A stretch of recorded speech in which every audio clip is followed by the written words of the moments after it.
Que esto ya. Perfecto. Muy buenas tardes a todos los amigos que nos van a ver en vivo y en diferido. Un enorme gusto estar aquí con ustedes. Bienvenidos sean todos los interesados dentro de esta temática. O sea, me refiero a la parte de la investigación ufológica, pero esta vez es algo diferente. Esta vez es algo con nuevas características. Y bueno, recordemos que tenemos ni más ni menos que unos invitadazos así de primer mundo, de primera categoría. Y me refiero pues al siempre apreciado ingeniero Manuel Valerio. Un gustazo tenerlo aquí, o sea, que nos lo trajeron los alienígenas desde el puerto de Tampico, o sea, nos lo van a prestar tantito, una hora nada más, y bueno, o sea, aprovechamos para saludar al ingeniero Manuel y por supuesto también a la talentosa Leti Sánchez, la licenciada o sea, licenciada y talentosa, que esto sí va de la mano, ¿no? O sea, que tengo momentáneamente dos invitados, falta uno que todavía no ha llegado, pero para mí siempre es un honor compartir micrófonos y cámaras con mis estimados amigos, que ya tenemos un rato de conocernos, aunque sea por este medio de difusión, y pues siempre un gusto. ¿Qué tal, Manuel? ¿Qué tal, Leti? Muy buenas tardes. ¿Qué tal, Tommy? Buenas tardes. Buenas tardes, Tommy. Buenas tardes, Manuelito. Buenas tardes, Leti. Y bueno, pues la temática es la siguiente, ¿verdad? O sea, que en esta ocasión vamos a hablar de lo que son la parte o sea, de cómo vemos y queremos interpretar, sobre todo, esto tan complejo, o sea, complejo, pero a la vez está totalmente, difícil, ¿no? O sea, dentro de la temática de tanto de la ufología como de sus ocupantes, es decir, los alienígenas, y hay quienes, bueno, o sea, aseguran que pueden tener maneras de investigación totalmente respetables. Sin embargo, hay clasificación de esto dentro de la temática de ser un investigador, ¿no? Y entonces es por eso que tenemos a estos señorones del campo como tal, que ni más ni menos, pues, ya llegó la doctora, aquí está la doctora, a ver, ay, nada más permítanme tantito, o sea, permítanme tantito, ay, ah, aquí está ella, permít, este, ah, no, ya no veo a la doctora Nayachin. Si alguien le puede comentar de que la computadora no la está registrando como tal, porque si no la registra no la puedo integrar aquí con nosotros, ¿no? O sea, pero eso sí no es cuestión mía, ¿eh? O sea, tiene que ser me imagino, o sea, quiero suponer que esto es, no, aquí ya está, nada más permítanme tantitito. Ay, es que esto de las transmisiones siempre es todo un show. Y bueno, aquí se me va así como que mucho tiempo. A ver. ¿Qué creen? Ya. Gracias a Dios. Ok. Muy buenas tardes nuevamente a todos los que nos están viendo en vivo y en diferido. Ya llegó la invitada que estábamos esperando, a la talentosísima doctora Anayachi. Muy buenas tardes, doctora, ¿cómo está usted? ¿Qué tal? Buenas tardes, ¿sí me escuchan? Por supuesto que sí. Perfecto, y entonces, llegando, mil disculpas. No se preocupe, no. Horrible. No se preocupe, no pasa nada, mi estimada doctora, prácticamente, ya nos estábamos agarrando del chongo, no es cierto. Prácticamente estaba haciendo las presentaciones como tal, el ingeniero Manuel Valerio, bueno, o sea, lo incluí a esta plática tan interesante que vamos a tener, a la talentosa Leti Sánchez, la licenciada, como tal, o sea, que es una gran investigadora y por supuesto no podía faltar el personaje número uno de este gran grupo que al menos estamos tratando de que así sea, o sea, a la doctora, ¿no? Y entonces, ¿qué les parece que si nos vamos de una vez, ya, para que los amigos que nos van a ver tanto en vivo como en diferido, pues sepan de que dentro de la ciencia, que muchos asumen que la ciencia no está interesada en la cuestión de la ufología como tal, ¿no? O sea, que piensan que, o sea, sí es verdad, hay demasiados grupos dentro de esta temática tan compleja de la cuestión de tanto de la vida alienígena como de sus naves, como el por qué vendrían, y sin embargo, lo sabemos que hay muchos grupos, muchísimos grupos, pero en mi opinión, les faltan bastantito, así como para que sean unos excelentes investigadores, ¿no? O sea, no estoy criticando, por supuesto, lo que hacen como trabajo, pero una cosa es ser un investigador y otra cosa muy diferente es ser investigador dentro de la ciencia, ¿no? Entonces, ¿qué les parece? O sea, ya sabemos la temática entre nosotros, cómo va a ser esto, y pues nos arrancamos con la primera pregunta del buen amigo Manuel Valerio. Hace la primera pregunta, o sea, dirigida para nosotros los que estamos aquí. Él hace la pregunta, por supuesto, si quiere contestarla, tendrá 5 minutos, y una vez que concluya ese tiempo, posteriormente va Leti, y posteriormente sus 5 minutos, y después con la doctora Ana Yachel, y posteriormente con su servidor. Bueno, nos arrancamos. Adelante, mi buen amigo Manuel. Ok, buenas tardes a todos. Bueno, siempre y había estado leyendo, he pensado que posiblemente estemos o seamos un sistema informático, y que en realidad vivimos un mundo virtual, incluso algunos dicen que es holográfico, y, y analizando un poco esto, y pensando en lo que es la teoría de cuerdas, que al final de cuentas pues es una perturbación o una vibración sobre algo que le llamaba Jacobo Grinberg la lattice, una estructura, una base de la realidad. Pero si estas perturbaciones que son en sí, pues frecuencias, ¿no? Movimiento, llevan información tal cual como las comunicaciones que utilizamos ahorita, celulares, televisión, radio, todo. Lo que hacemos es, pues, utilizamos una onda y sobre ella subimos información, a esa le llaman frecuencia portadora. Entonces, necesitamos algún elemento de decodificación para bajar la información y así, por ejemplo, yo puedo sintonizar un radio y puedo escoger diferentes estaciones y esta información la puedo bajar en cualquier lugar, siempre dentro del campo de probabilidad de la estación.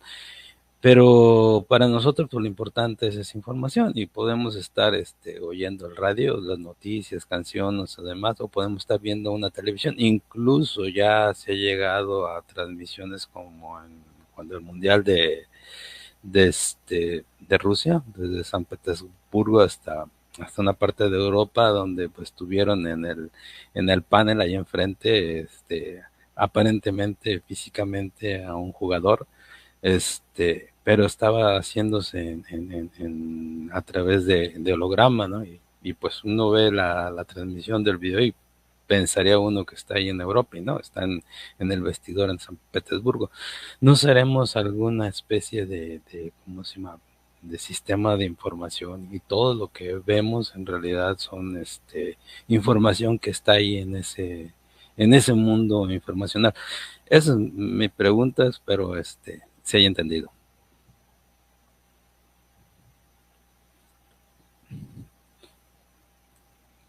Creo que Tommy se quedó. Muy bien, muy bien. Bueno, entonces, Leti, ¿qué te parece que si puedes contestarle aquí al buen amigo Manuel? Y, o sea, 5 minutos, y una vez que concluya tu tiempo, vamos con la doctora y yo concluyo con la pregunta del buen Manuel. Sí, me gustaría si pudiera contestar la doctora Nayance, que estoy aquí batallando un poquito con el internet, que me dice que tengo la señal inestable y muy poquito escuché al ingeniero Manuel. No sé si la doctora quisiera contestar, por favor.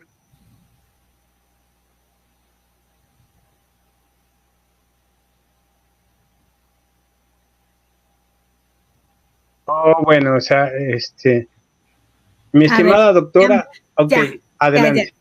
Pongo mi cámara. ¿Qué tal? ¿Qué tal? Un saludo ¿Qué muy tal? afectuoso, ingeniero Manuel. Muy interesante pregunta, ¿no?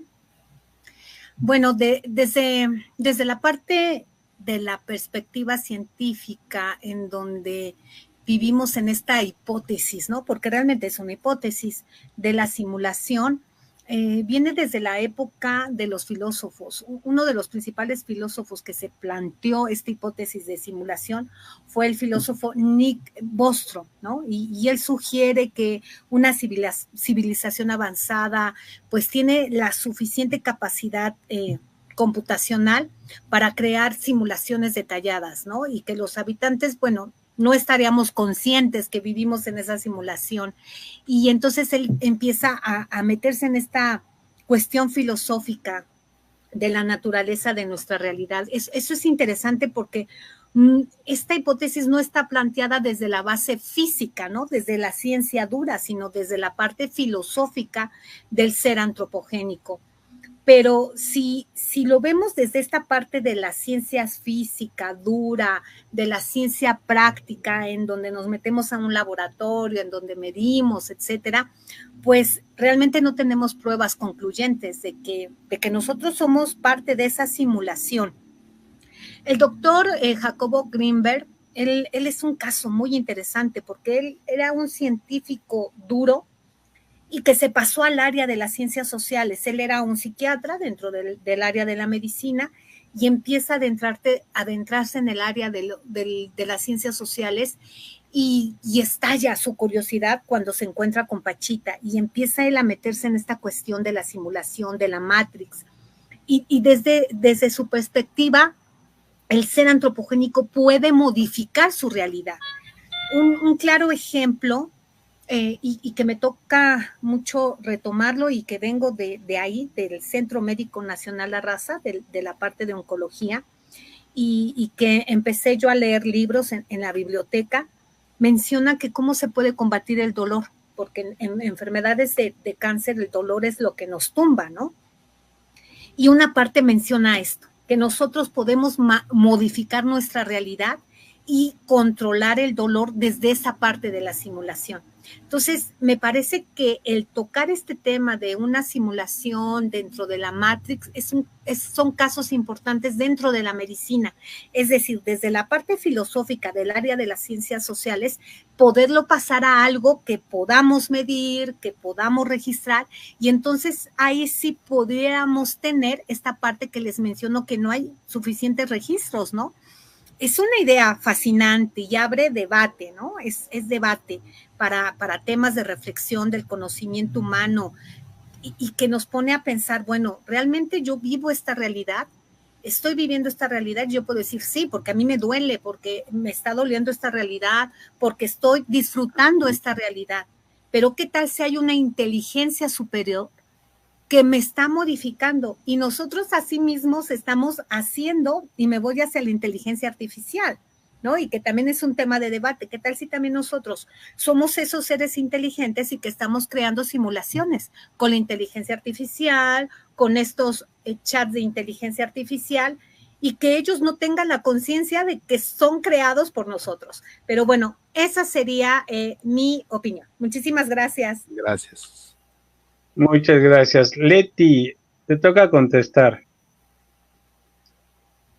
Sí, bueno, yo considero que Jacobo Greenberg,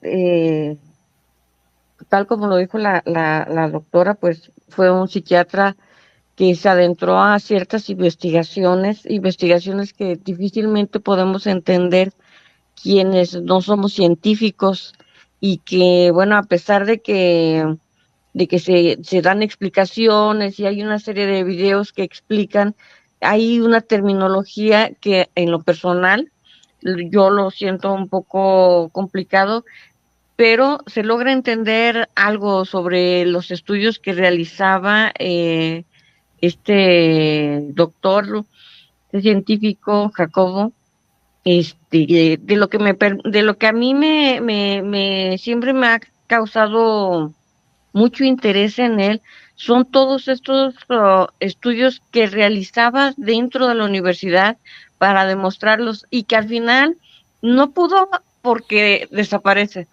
Entonces, mi pregunta aquí sería, bueno, él desaparece porque él ya iba a demostrar algo que no querían que los demás supiéramos y que entra en esta parte de la ciencia en la que todavía no se ha incursionado más a profundidad por falta, no sé si de interés o porque hay otras cosas más importantes que investigar por parte de los científicos, o sencillamente porque no quieren que nos enteremos de estos temas tan ocultos todavía para el ser humano común y corriente. No sé aquí ustedes qué opinan, pero pienso que hay algo oculto que él sí quiso demostrar, que él en su interés por demostrar a la ciencia y a la sociedad en general, y no se le permitió. No sé ustedes qué opinen, ingeniero Manuel, qué opinan los demás. Bueno, aquí recordemos de que cada quien hace una pregunta y así nos vamos turnando hasta, o sea, en este caso yo voy a dar mi respuesta y una vez que concluya, entonces te toca a ti, Leti, para hacer la otra pregunta. Preguntas y respuestas. Recordemos que tenemos cuando mucho 5 minutos. Bueno, yo ya llevo como 2. Y bueno, y mira, y sinceramente, aunque haya sido Greenberg un precursor, yo lo consideraría, o sea, esta es una categorización que le pongo a él, ¿no? Eso sería como una teoría de la mente nada más, ¿no? Sin embargo, no hay pruebas, de que así, pruebas, lo que llamamos pruebas para saber que estamos dentro de otra realidad, no las hay, no las hay. Sí, o sea, dentro de la ciencia como tal, o sea, aportaciones, recordemos que esta temática tiene que ver más con las cuestiones de la ciencia, ¿no? O sea, sí, sí es cierto, el señor hizo investigaciones, pero jamás llegó a deducciones. Y una cosa es investigación y otra cosa son las deducciones, ¿no? O sea, por supuesto que tiene mucho como para hacerle, o sea, mucho estudio, ¿no? Pero eso o sea, lo pondría momentáneamente en esa categorización. ¿Y por qué de la teoría de la mente, no? O sea, porque una cosa es lo que tu mente está, pues ahora sí que tratando de ordenar para que tú le des el sentido, la forma y el orden, y otra cosa muy diferente que lo que tienes adentro de ti, que se cumpla tal y como tú deseas, ¿no? O sea, esto es de lo más complejo, ¿no? Para cualquier especialidad, para cualquiera, ¿no? O sea, normalmente nunca va de la mano lo que quieres decir con lo que, o sea, con lo que pretendes comunicar, nunca va de la mano esa parte, ¿no? Entonces, Greenberg, de alguna forma, o sea, no concluyó, y no podemos decir, al menos de mi parte, yo no puedo decir de que haya tenido un éxito rotundo en esta parte, ¿no? Lo que le haya pasado es algo que todavía no se sabe, los motivos, o sea, hay tal vez sí eslabones que nos puedan dar algunas pautas, pero dentro de esto se abren demasiados caminos que no se sabe exactamente qué pasó, ¿no? Bueno, hasta ahí sería mi comentario. Leti, te toca hacer una pregunta para que las demás personas la contestemos.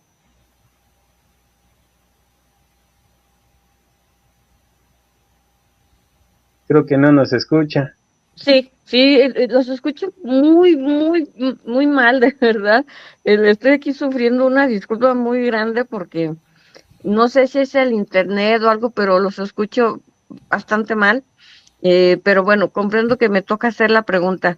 A mí uno de los temas que siempre hemos querido hablar yo como una investigadora de a pie, es precisamente primero tratar de entender qué es un investigador y cuántos tipos de investigadores hay. Porque, bueno, están los investigadores científicos que siempre están haciendo estudios, eh, están haciendo muchas, eh, ¿cómo se me fue la palabra? Discúlpenme. Experimentos, experimentando, investigando para llegar a una respuesta.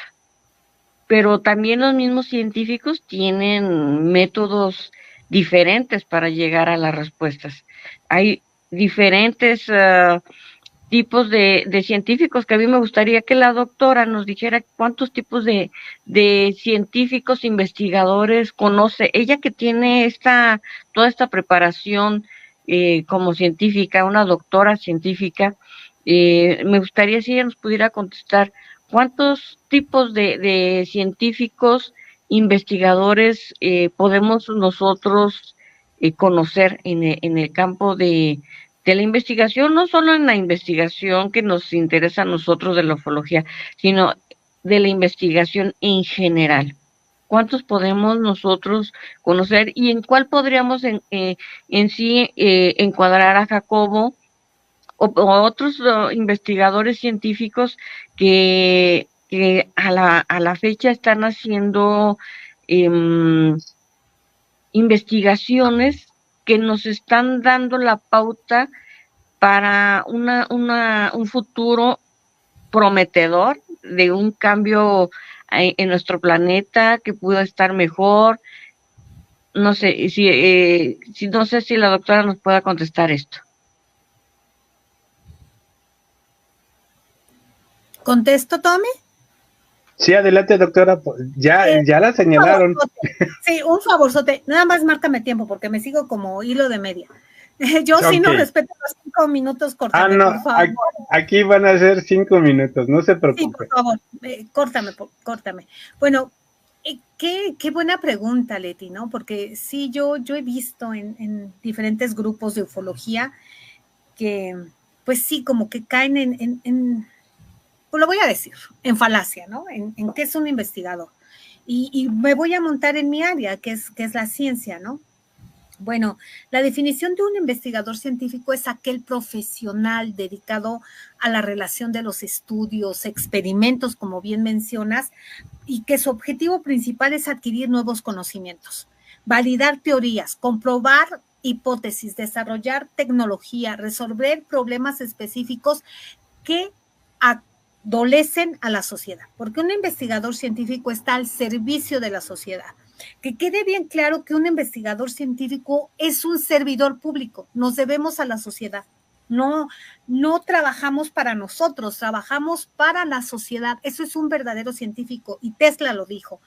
Si la ciencia no está al servicio de la humanidad, deja de ser ciencia, dejas de ser científico. Me parece que es importante. Dentro de la investigación científica hay una gran gama, ¿no? de disciplinas en donde tú puedes ejercer este desarrollo, este trabajo, esta comprobación de hipótesis, el trabajo experimental, teórico, que sirva a la sociedad. Las funciones de un investigador científico son formular hipótesis, la curiosidad, desarrollas preguntas, ¿no? Al desarrollar preguntas, entonces viene lo que la recopilación de datos. Y lo puedes hacer sentado en un escritorio, como estamos ahorita nosotros, y también en campo. Y entonces tienes trabajo tanto de escritorio como de campo a recopilar los datos. Posteriormente tienes que analizar esos datos. Y lo principal, tienes que publicar esos datos para que estén al servicio de la sociedad.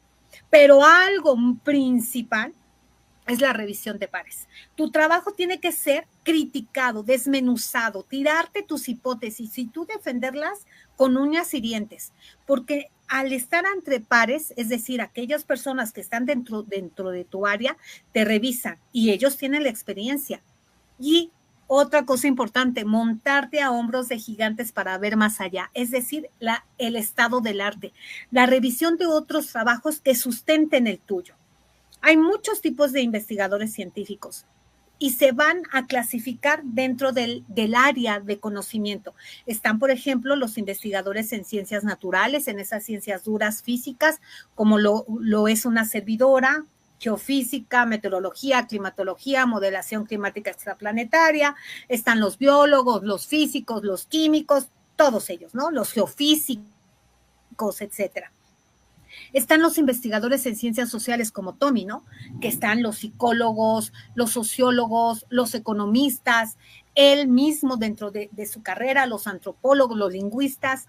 Están los investigadores de ciencias de salud, que conocemos, médicos, farmacólogos, etcétera, ¿no? Están los investigadores de las ingenierías y colocamos aquí a los matemáticos, ingenieros, los topógrafos, etcétera.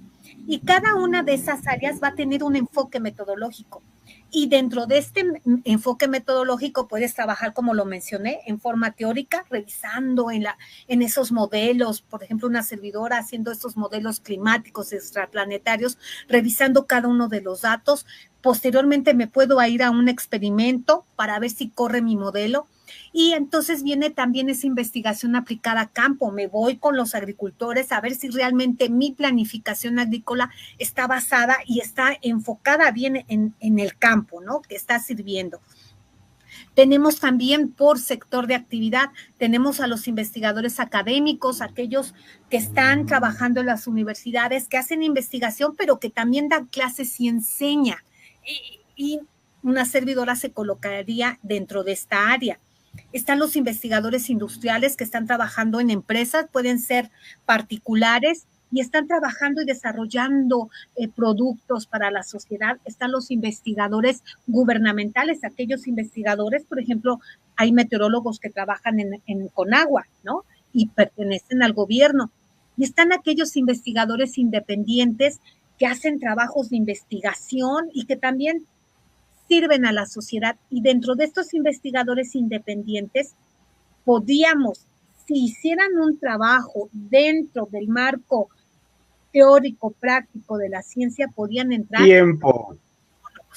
Hasta ahí quedo. Gracias, Tony, gracias. Bien. Te digo que sigo y me faltó, pero bueno.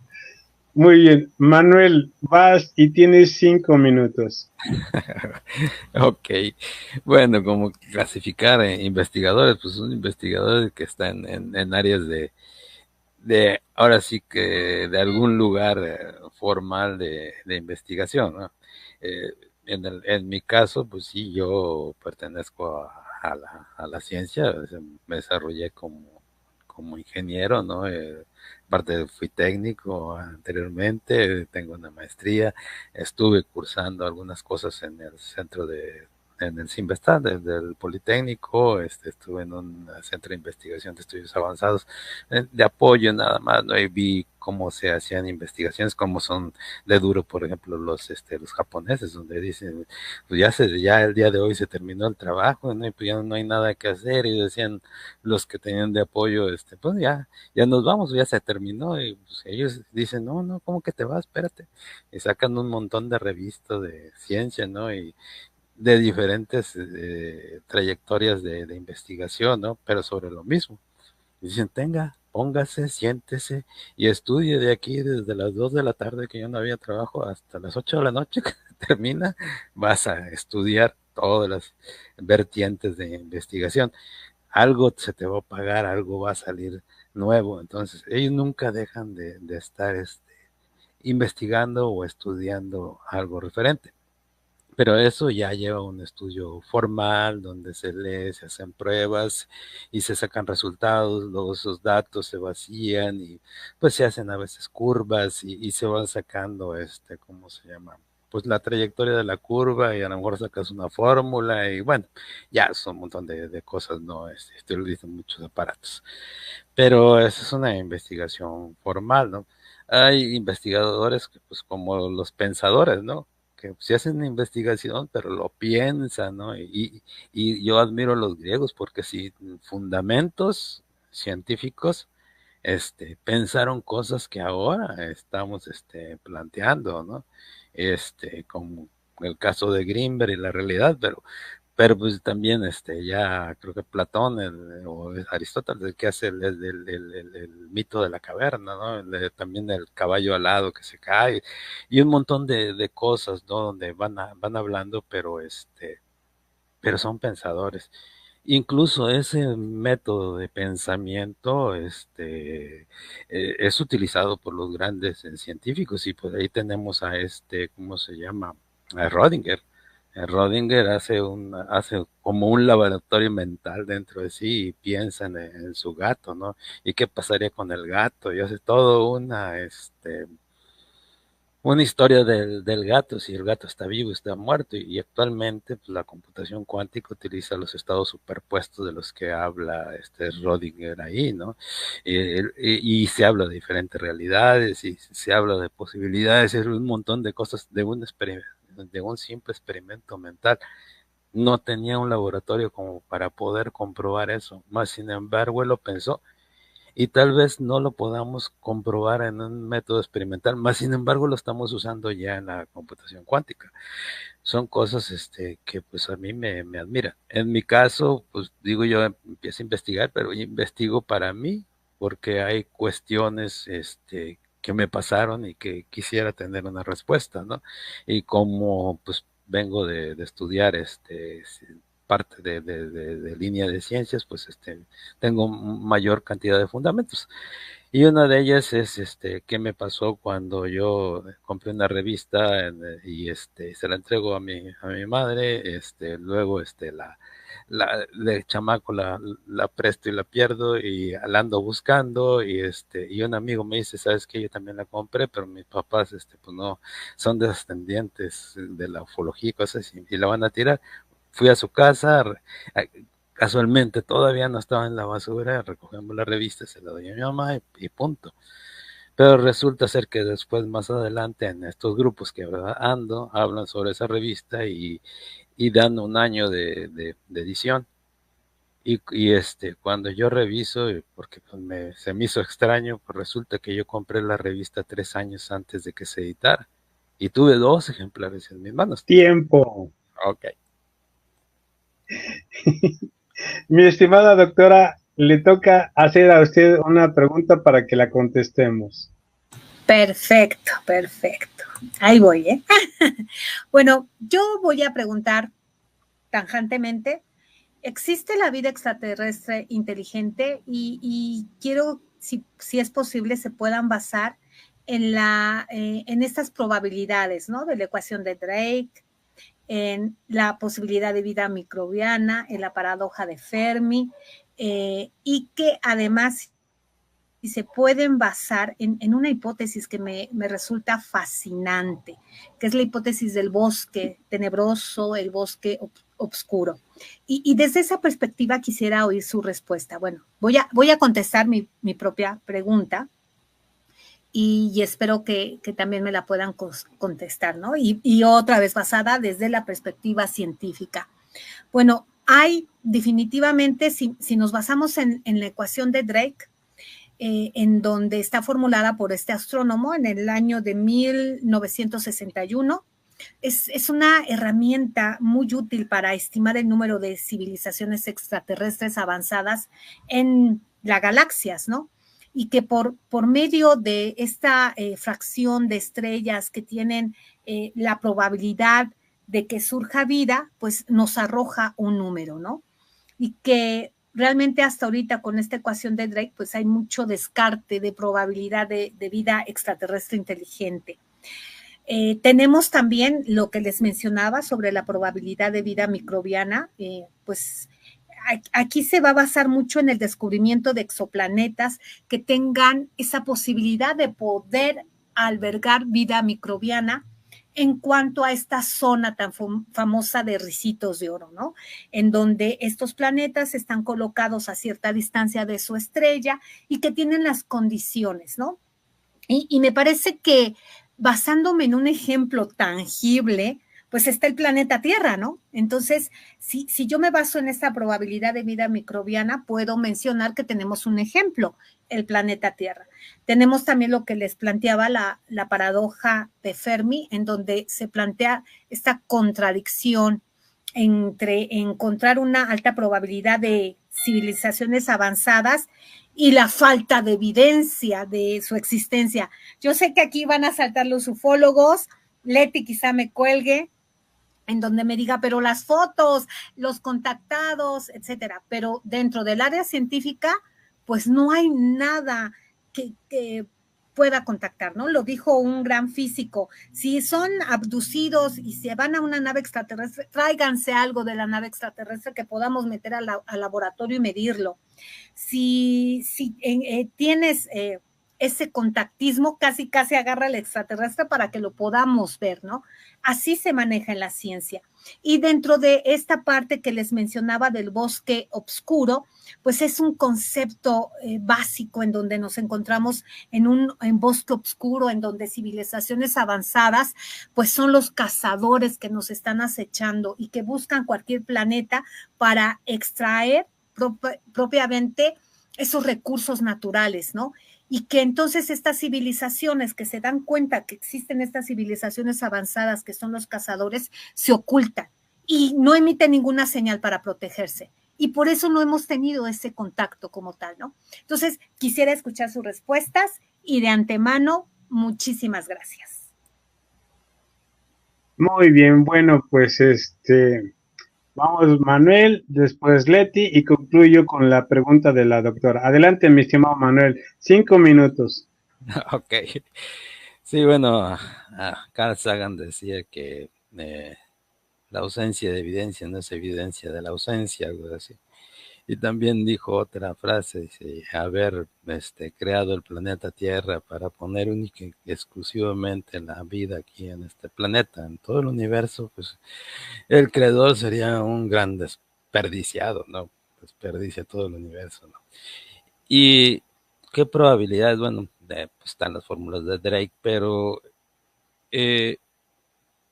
alguna vez vi que cuando estaba el telescopio, bueno, está el telescopio, el Hubble, tomó fotografías de un punto oscuro y pues, le dieron la máxima sensibilidad y profundidad, lo que pudieron hacer de ese punto oscuro, y apareció esa gran foto donde aparecen pues miles de galaxias, ¿no?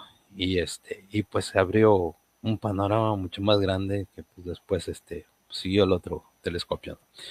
Pero ¿qué hizo Hawkins? Agarró esa fotografía y dijo, y hizo con estudiantes ponerla en un campo bien alejado, en telescopio, no sé cuántas cosas hizo para simular la distancia con una fotografía del punto donde lo tomó desde la Tierra, ¿no? Y calculando ese punto hizo una superficie de una esfera, ¿sí? Y luego lo multiplicó y sacó, no sé si 200 billones de galaxias, algo así, de toda la bóveda alrededor de la Tierra. Si cada de esos puntitos es una galaxia, y cada galaxia tiene una gran probabilidad de vida, pues en esos 200 billones que vio Hawking, creo que son 200, pues cuánta probabilidad no habrá de vida. Ahora, siempre he dicho, nosotros esperamos encontrar vida igual que la de nosotros, siempre la buscamos con 2 piernas, 2 pies, 2 ojos, que la cabeza y demás, pero pero es muy difícil que ahora sí que probabilísticamente se cumplan exactamente las mismas condiciones que están en la Tierra. Probablemente a lo mejor nosotros asumimos que debe tener las mismas bases moleculares que nosotros tenemos, pero puede ser que no. Puede ser totalmente distinto. Deben de tener diferentes tipos de gravedad, incluso a lo mejor ni respirar, a lo mejor otra cosa, ¿no? Entonces, no, ¿por qué tiene que ser así? No. Es muy difícil que encontremos a alguien exactamente igual a nosotros. Si es difícil encontrar la vida extraterrestre, que no la hemos encontrado directamente, pues más difícil que sea exactamente igual y con las mismas condiciones que uno.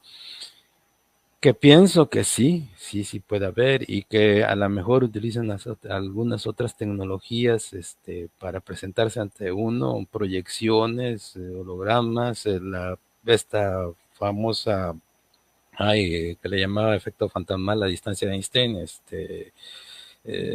sí, ahora sí que se entrelazaban, entrelazamiento cuántico, ¿no?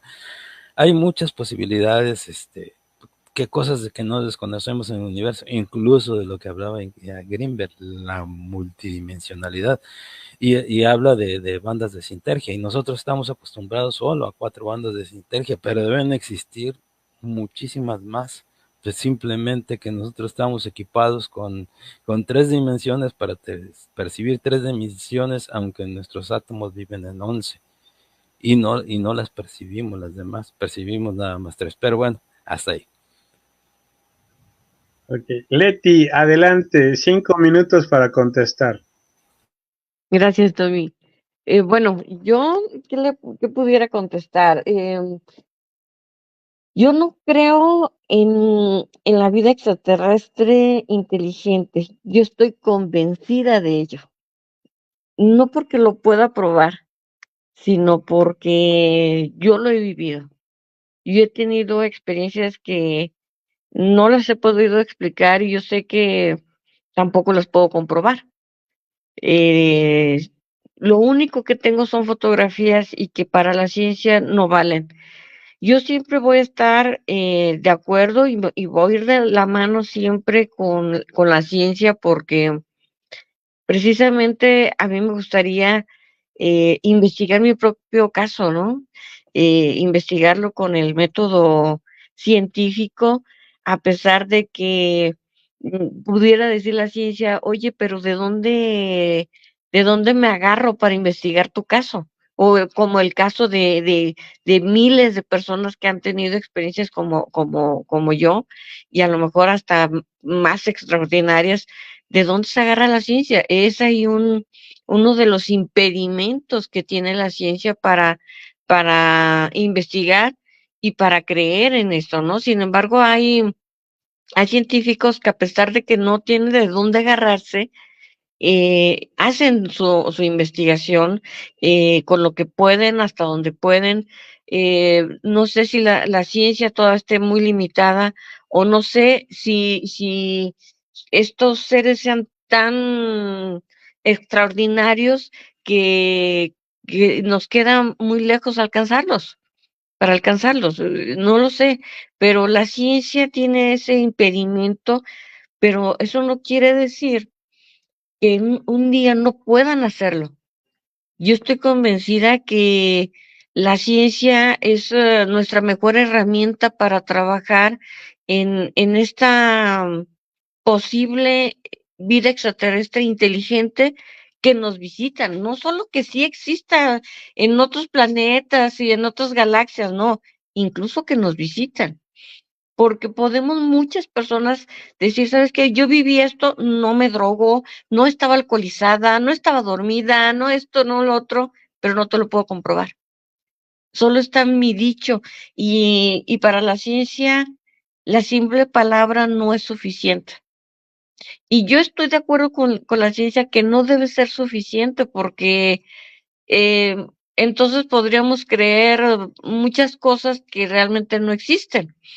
Yo estoy convencida que la ciencia debe de ser así, cruda, fría, cuadrada, como lo queramos ver, pero así debe de ser, porque eh, queremos ser, al menos yo, el día que si yo llego a tener un día respuestas, quiero que sea una respuesta objetiva, una respuesta comprobable.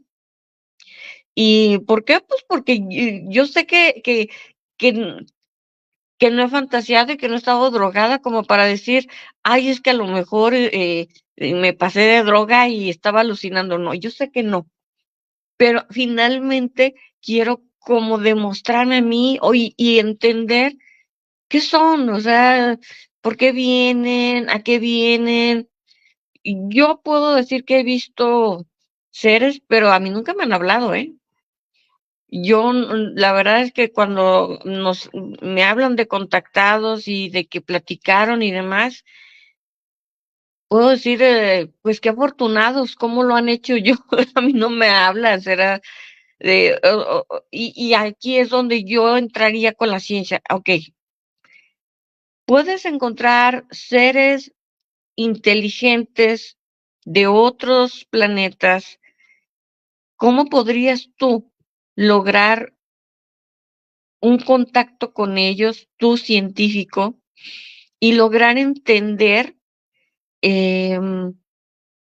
entenderlos a ellos? Si no, ¿qué tal que no tenemos el mismo lenguaje? ¿Qué tal que ellos ni siquiera tienen un lenguaje como nosotros lo entendemos? ¿Cómo podemos entender su física, sus matemáticas?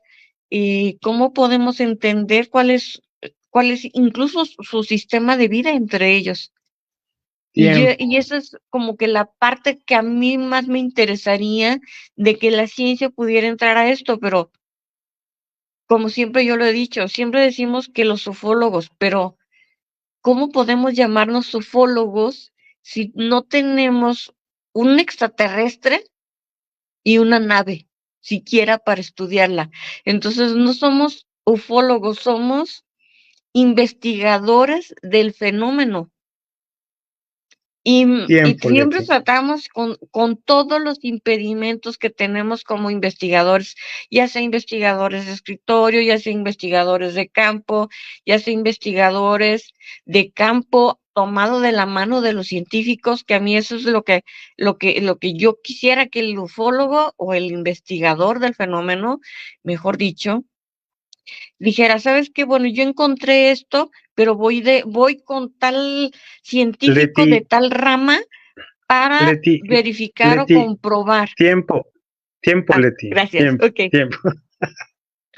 Ok, bueno, o sea, lo hago con la cuestión de que, pongamos, o sea, lo que ya habíamos dicho, la cuestión de los tiempos que es importante y que, bueno, o sea, nos va a costar trabajo, pero tenemos que adaptarnos a este sistema tan padrísimo de comunicación. Bueno, contestando la pregunta de la queridísima doctora Anaya, sí, recordemos que, o sea, toda experiencia es personal, toda. Incluso la misma ciencia tiene este método, o sea, y que una vez que ya se da la parte de la comprobación como tal, pero por supuesto que yo voy a hablar desde mi área, ¿sí? O sea, y para mí el lenguaje es fundamental y de ahí voy a saber si las personas dicen la verdad o están mintiendo o están divagando o definitivamente están en otra realidad, o sea, pueden estar incluso alucinando, ¿no?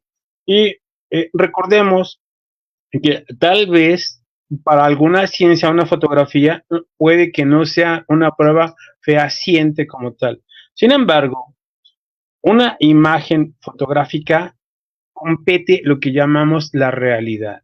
Por supuesto, estoy hablando de una fotografía fidedigna que no fue manipulada y que captó, no tengo la más mínima idea, sin embargo hay algo o sea, que no comprendemos y que sí nos crea ruido, ¿no? O sea, que uno puede decir, ah, caray, ¿y esto qué es, no? O sea, no, o sea, normalmente buscamos patrones conocidos, pero cuando no se cumplen estos, entonces ahí nosotros mismos nos cuestionamos de qué es esto, qué es lo que estamos viendo, ¿no? O sea, y vuelvo a comentar, entonces, si tenemos una fotografía, entonces vienen los estudios pertinentes como los filtrajes, ¿no? Los filtrajes que yo no estoy de acuerdo en esa parte, o sea, yo no estoy de acuerdo porque, o sea, muchos lo denominan inteligencia artificial y no es inteligencia artificial, es acercarte a una base de datos, falta mucho, pero mucho para que seamos reemplazados como inteligencia artificial. Todavía no llegamos a esa parte. Y no confundir esto, ¿no? O sea, dentro de un programa de datos, como por ejemplo el GPS, tú lo consultas y alguien puede decir, es que es una inteligencia artificial. No, no, no, no. Es una base de datos. No te confundas. Una cosa es esa parte y otra cosa muy distinta que realmente sea lo que estoy mencionando como tal, ¿no? Pero bueno, o sea, y quiero hablar de mis experiencias personales. Desde mi perspectiva, yo he visto naves y lo he visto en la parte física y he visto cosas impresionantes que para mi mala suerte, no, o sea, en ese entonces no, yo no tenía una cámara, no tenía un celular, los celulares comenzaron si la memoria no me falla, como del 2000 como para acá, aproximadamente, más o menos. Puede que haya un poquito antes, pero bueno. Y entonces, si podemos capturar algo que estamos viendo, que estamos presenciando, para comenzar, está algo que he comentado, que esto es enriquecedor. Dentro de esto está lo que, al menos dentro de mi campo, se le denomina tradición oral. Y la tradición oral es enriquecedora dentro del fenómeno ovni para saber si es que es real, si es que sí, si es que no.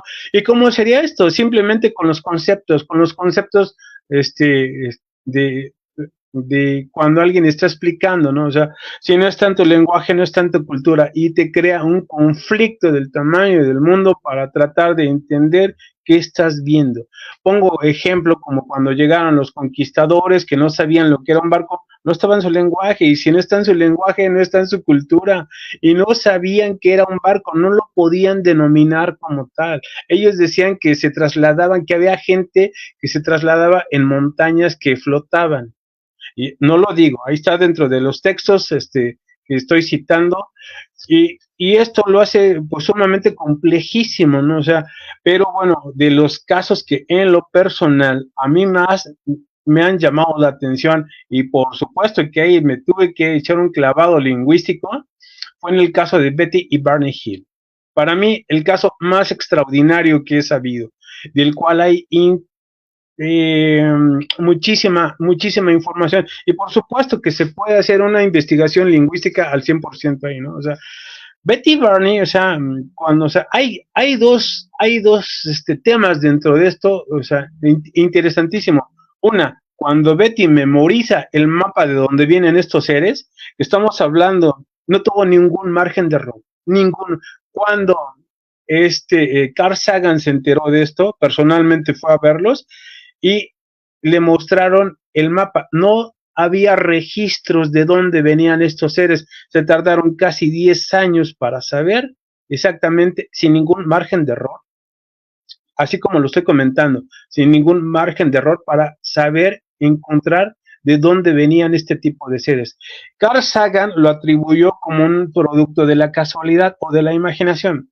Los humanos no tenemos tanta imaginación como para discernir esto tan complejo, ¿no? O sea, y por supuesto que hablo con bases, ¿eh? O sea, no estoy mencionando esto nada más así porque sí.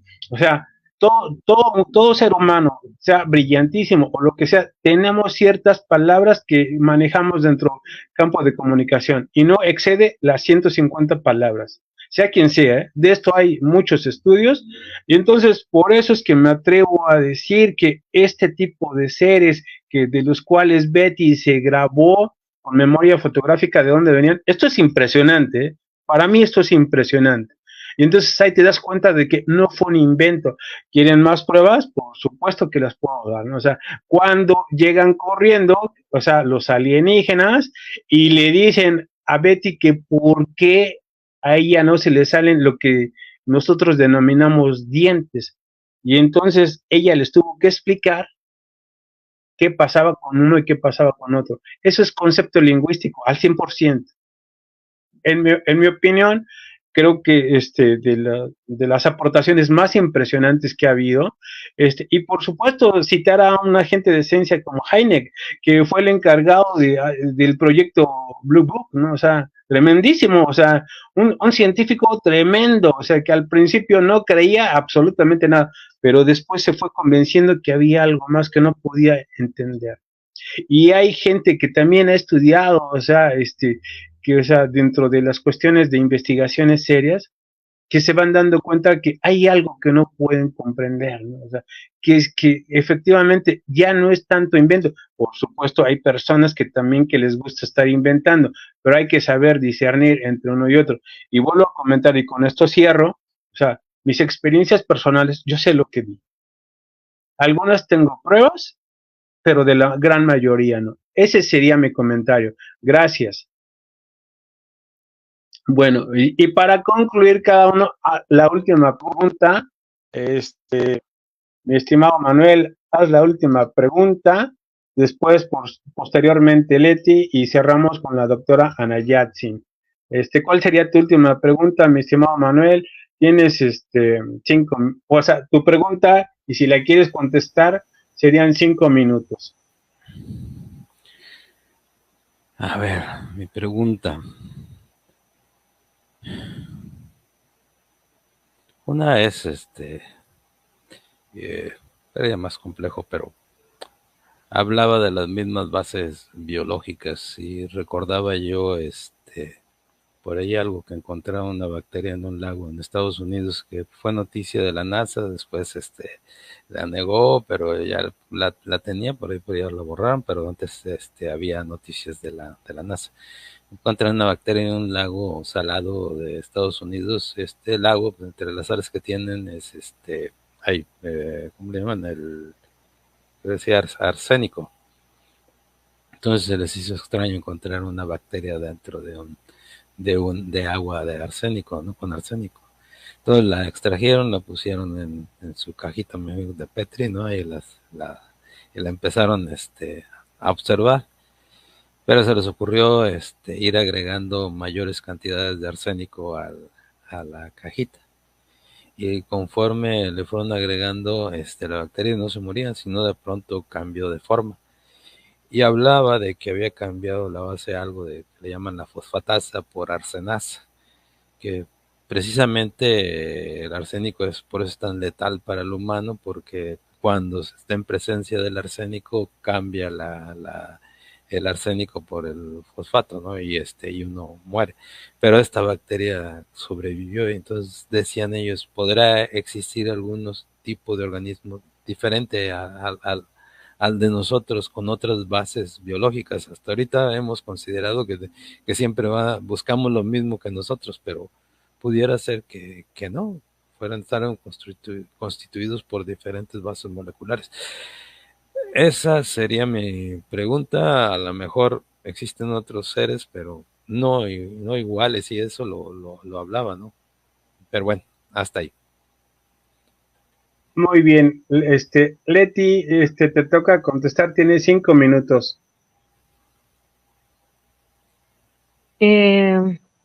Bueno, continuando con lo que comentaba el ingeniero Manuel sobre la diferencia que puedan tener los seres, estoy totalmente de acuerdo. No tendrían por qué ser como nosotros, ¿no?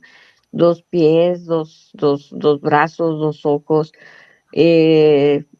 Siempre se habla de humanoides, pero nunca hemos escuchado, al menos yo no he escuchado, de seres amorfos, y no podríamos tampoco negar que pudieran existir seres amorfos que pudieran visitarnos y que nosotros no los pudiéramos identificar precisamente porque son amorfos. Y no necesariamente tienen que ser inteligentes o no inteligentes, no lo sabemos. Es como el caso que ocurrió en Brasil, se me escapa ahorita el nombre, de estos seres que parecían eh, muy asustados.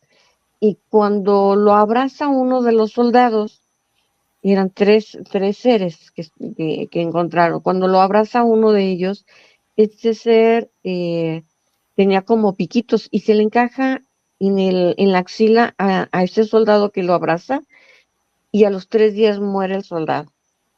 Obviamente se sabe que llegaron autoridades norteamericanas, mataron a uno de los seres, eh, se llevaron el que murió y los otros 2 vivos. Pero también se llevaron a este soldado que murió porque, pues, supongo que tenía que hacer investigación, ¿no? Entonces, era tipo humanoide, pero tenía unas características muy diferentes a las nuestras. Al menos fue peligroso para un ser humano. Imagínense, en este vasto universo, y solo estamos hablando de lo que alcanzamos a ver, ¿cuántos seres pudiera haber si pensando en que sería ilógico que solo somos nosotros los únicos que habitan el universo? ¿Cuántos tipos de seres puede haber? Pero de esos, ¿cuántos podrían llegar a visitarnos?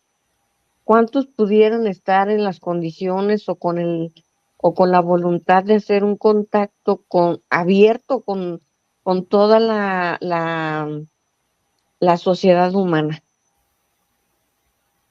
Y viene otra pregunta, ¿será que sí lo han intentado, pero somos tan hostiles o somos tan poco inteligentes? No sé, cuando escucho hablar sobre los seres y yo misma me pongo a pensar en ellos, porque les digo, yo he visto seres y yo sé que es difícil creerlo, yo sé que es difícil tomar en cuenta mi palabra, pero yo los he visto y tienen ciertas diferencias. Tienen ciertas diferencias y sí, y cuando después de un rato de que he tenido estas experiencias, me quedo pensando, qué mal que no puedo hablar con ellos, le hubiera preguntado esto, de dónde vienen, a qué vienen, por qué no tienen un contacto masivo, porque, o sea, siempre vienen las preguntas. Ahora, los científicos querían si hubiera este tipo de contacto masivo. No hablo eh,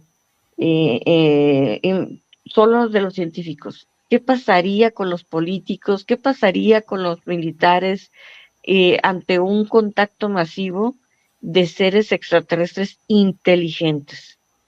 ¿Qué ocurriría con la ciencia? Porque todo se movería. Al ver ya la ciencia que existe lo que tanto hemos querido que nos crean y que tal vez sí nos creen, pero pueden decir, pero ¿cómo lo compruebo? Yo como científico no puedo creerte nada más por lo que dices, pero una vez teniendo un contacto que ya comprobado para ellos, ¿cómo se movería incluso hasta en las religiones?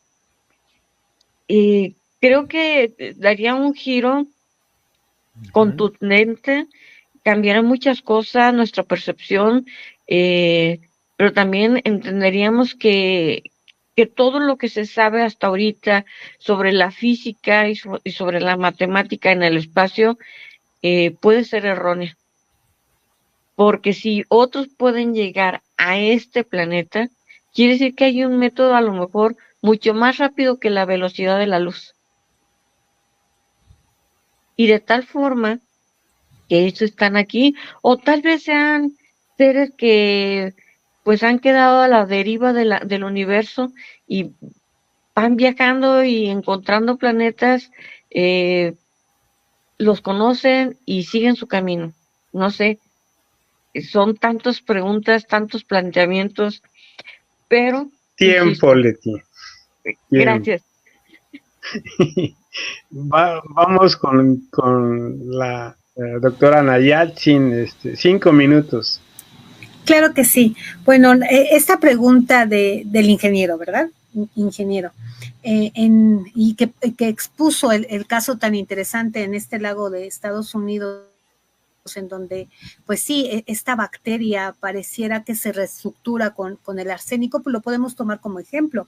Y sí, hay altas posibilidades que exista seres extraterrestres que puedan cambiar su estructura molecular dependiendo de las condiciones climáticas atmosféricas que presenta el planeta Tierra, ¿no? Y por eso el trabajo de una servidora de la modelación climática extraplanetaria. La vida en el planeta Tierra está basada en la química del carbono, ¿no? Y del agua, como el principal solvente que tenemos. Pero es sabido que en otros planetas hay otro tipo de condiciones y el solvente puede ser diferente. Por ejemplo, puede haber una química basada en el silicio. En esta alternativa del carbono, metemos el silicio, se hace toda una modelación y es el principal candidato. El silicio es el principal potencial para poder formar vida en lugar del carbono. Y aquí tendríamos que tener silicio más agua. Entonces, dentro de la modelación climática extraplanetaria, ponemos a los planetas plus, ¿no? Les mencionamos así, porque son los que pueden tener estos elementos en donde una estructura molecular pueda cambiar y pueda entonces sí albergar vida. Otro tipo de solvente diferente al agua, pues tenemos lo que es el metano y el amoníaco, y que responde muy bien, ¿no? También, y uno de estos claros ejemplos están dentro de lo que es la luna de Saturno y Júpiter, Encelado y Europa, por eso son candidatos principales para una exploración espacial, ¿no? Porque tienen el agua como base líquida, pero también tienen metano y amoníaco y pudiera dispararse ahí la vida, ¿no? Y estamos hablando de estructuras moleculares alternativas.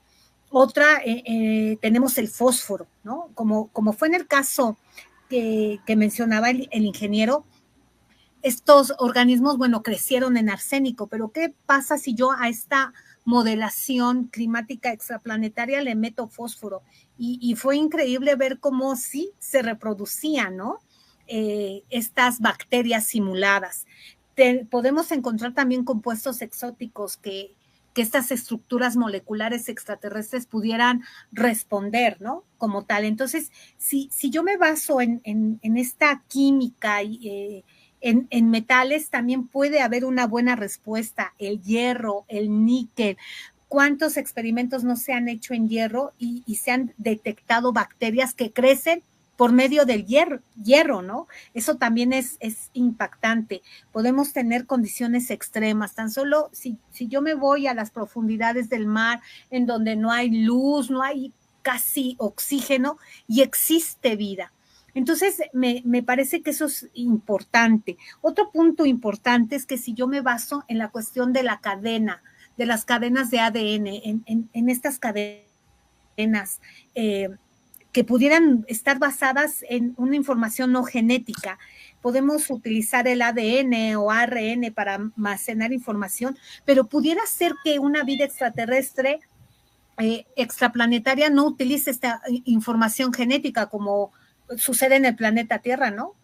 Lo podemos ver ahora con estos virus, en donde se modifican para crear las vacunas. Todo en el planeta Tierra está basado con estas cadenas de ADN, ARN, pero ¿qué tal si en otro planeta no es así?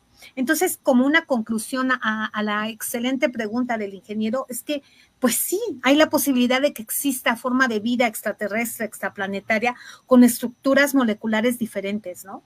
Y que al hacer esta modelación climática extraplanetaria, metiéndole todas estas variables de elementos moleculares diferentes a lo que conocemos, carbono y agua, y que han dado respuestas favorables, ¿por qué no pensar que en un planeta extraplanetario pudiera suceder, ¿no?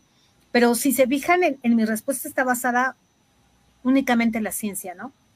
En experimentos de laboratorio. Ahora, con estos viajes espaciales, pues vamos a comprobar esta modelación. Y esa sería mi respuesta. Muchísimas gracias.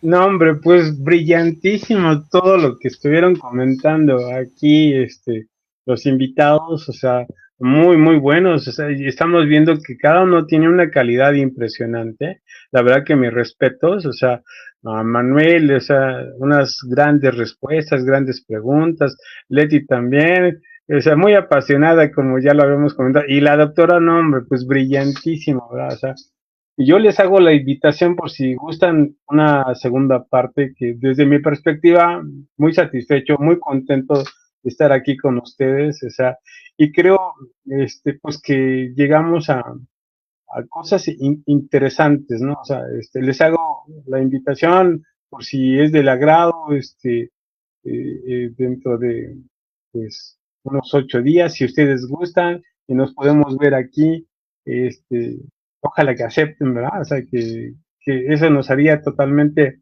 felices, porque no es tan fácil conseguir este tipo de personajes tan brillantes de los aquí presentes.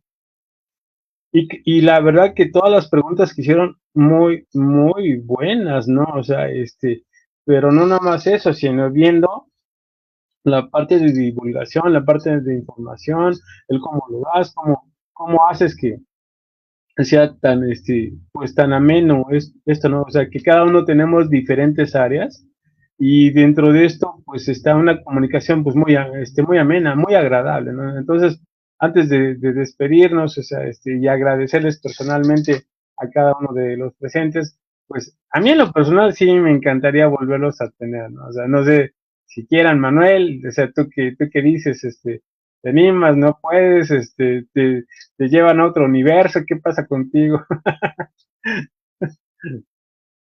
Te digo que Bueno, donde manda capitana no gobierna marinero. perfecto, perfecto. Y tú, Leti, pues espero que accedas para otra nueva, temática, que les hago la invitación, que sería, pues el mismo sábado a la hora que empezamos.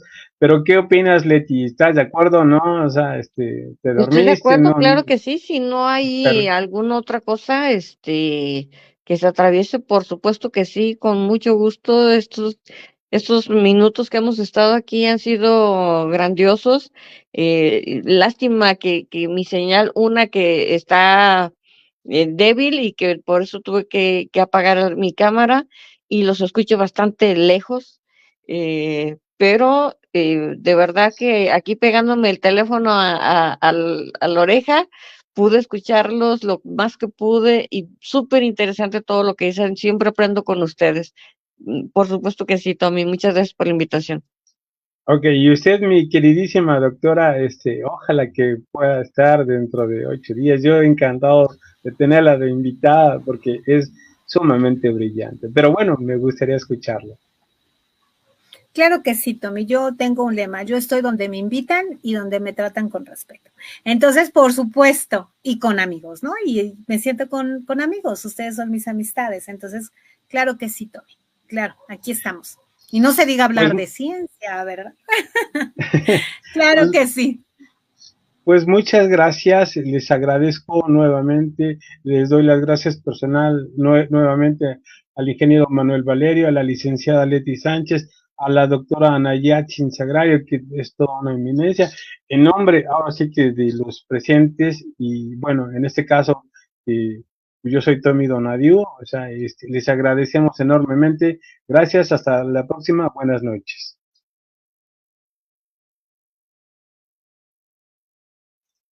Buenas noches.